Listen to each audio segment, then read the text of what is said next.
Hello കൂട്ടുകാരെ എല്ലാവർക്കും good morning. Good morning. ഞാനിന്ന് വന്നേക്കുന്നത് ഞാൻ രാവിലെ ഫുഡ് ഉണ്ടാക്കി എൻ്റെ അമ്മയ്ക്ക് കൊടുക്കാൻ വേണ്ടിയിട്ട്. ഞാൻ കഴിച്ചില്ല, കഴിക്കാൻ പോകണമെന്നുള്ളൂ. അപ്പോൾ വീഡിയോ എടുത്തിട്ട് കഴിക്കാമെന്ന് വിചാരിച്ചു. ഞാനിന്നുണ്ടാക്കിയ പുട്ടും ഉറട്ടിയുമാണ്. പിന്നെ അത് കഴിഞ്ഞ് പരിപ്പ് കറി ഉണ്ടാക്കി, പയർ തോരനുണ്ടാക്കി, മീൻ പൊരിച്ചതുണ്ട്, മീൻ കറി വെച്ച്, മരിച്ചിനിയുണ്ട്, പിന്നെ ചോറുണ്ട്.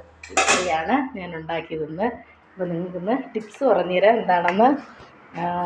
പാലുണ്ണിക്ക് വേണ്ടിയിട്ടുള്ള ഒരു ടിപ്സാണ് ഞാനിന്ന് പറയാൻ പോകുന്നത്. അതായത് നമ്മളെ ശരീരത്തിൽ എല്ലായിടത്തും പാലുണ്ണി വരാറുണ്ട്. അപ്പോൾ പാലുണ്ണിക്ക് വേണ്ടിയിട്ടുള്ളൊരു ടിപ്സ് പറഞ്ഞുതരാം.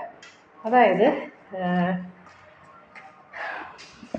പാലുണ്ണി വന്നു കഴിഞ്ഞാൽ നമുക്ക് മിക്ക ആൾക്കാരുടെ ശരീരത്തിൽ ഇപ്പോൾ അത് ഒരു ഇതാണ്. കാരണം കറുത്ത ഉണ്ണി കറുത്ത ഉണ്ണിയല്ല, അത് പാലുണ്ണി കണക്ക് വന്നത് കറുത്ത് പോകുന്നതാണ്. അപ്പോൾ ആ ഉണ്ണി വരാതിരിക്കാൻ വേണ്ടിയിട്ടുള്ള ഒരു ടിപ്സ് വരാൻ വന്നത്. ഇരട്ടി മധുരപ്പൊടി എടുക്കുക. ഇരട്ടി മധുരപ്പൊടിയും തുല്യ അളവിൽ തേനും ചേർത്ത് മിക്സ് ചെയ്ത ശേഷം അത് അപ്ലൈ ചെയ്ത് കൊടുക്കുകയാണെങ്കിൽ ഇത് കുറച്ച് ദിവസം ഇടുമ്പോൾ തന്നെ അതങ്ങ് മാറിപ്പോവും. പിന്നൊരു ടിപ്സ് എന്ന് പറഞ്ഞാൽ നമ്മളെ കാലിൻ്റെ ഉപ്പുറ്റി വെടിച്ച് കീറുന്നതിനുള്ളൊരു ടിപ്സാണ്.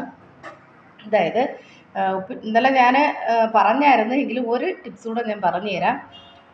കാല് കല്ലിലിട്ട് ഉരച്ച് പെട്ടെന്ന് ചെയ്യാൻ പറ്റുന്നൊരു ടിപ്സ് കൂടെ. കാല് കല്ലിലിട്ട് ഉരച്ച് കഴിയ ശേഷം ആവണക്കണ പുരട്ടി കൊടുത്താൽ മതി.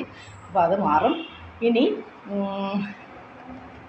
ഉള്ള ടിപ്സ് എന്ന് പറഞ്ഞാൽ നമുക്ക് പയർ വർഗ്ഗങ്ങളൊക്കെ കഴിച്ച് കഴിയുമ്പോഴത്തേക്ക് നമുക്ക് ഗ്യാസിൻ്റെ പ്രോബ്ലം ഉണ്ടാകുന്നവർക്ക് ഉള്ള ഒരു ടിപ്സാണ്. അതിന് കുരുമുളക്, പയർ വർഗ്ഗങ്ങളിൽ കുരുമുളക് കൂടി ചേർത്ത് പാചകം ചെയ്ത് കഴിഞ്ഞാൽ അത് നമുക്ക് കുഴപ്പം വരാതെ ഇരിക്കുക. അപ്പോൾ അതുകൂടെ നിങ്ങൾ ചെയ്യുക. പിന്നുള്ള ടിപ്സ് എന്ന് പറഞ്ഞാൽ കൊളസ്ട്രോൾ ഉണ്ടാകുന്ന ആൾക്കാർക്ക് ചെയ്യാൻ പറ്റിയൊരു റെമഡിയാണ്. കാരണം നമ്മൾ സാധാരണ കൊളസ്ട്രോളുള്ള ആൾക്കാർ ചെയ്യുന്നത് എന്താണ്? കൊളസ്ട്രോളിനുള്ള ഗുളിക വാങ്ങി കഴിക്കുകയാണ് ചെയ്യുന്നത്. അപ്പം നമ്മൾ ചെയ്യേണ്ടത് ഇഞ്ചിയും ഉള്ളിയും അതുപോലെ തന്നെ തൈരിൽ ഇഞ്ചിയും ഉള്ളിയും ചേർത്ത് അരിഞ്ഞിട്ട് കോരി കഴിക്കുക, അല്ലാതെ ചോറിൽ കഴിക്കുകയോ ചെയ്താൽ കൊളസ്ട്രോൾ മാറുന്നതായിരിക്കും. ഞാൻ വലിയ ഡോക്ടറൊന്നുമല്ല, എന്നാലും എനിക്കറിയാവുന്ന അറിവ് വെച്ച് പറഞ്ഞു തരുന്നതാണ്. ഇത് ഏറ്റവും നല്ല ടിപ്സാണ്. അപ്പം നിങ്ങൾക്ക് നാളെ പുതിയൊരു ടിപ്സായിട്ട് വരുന്നതിലേക്ക് ടാറ്റ.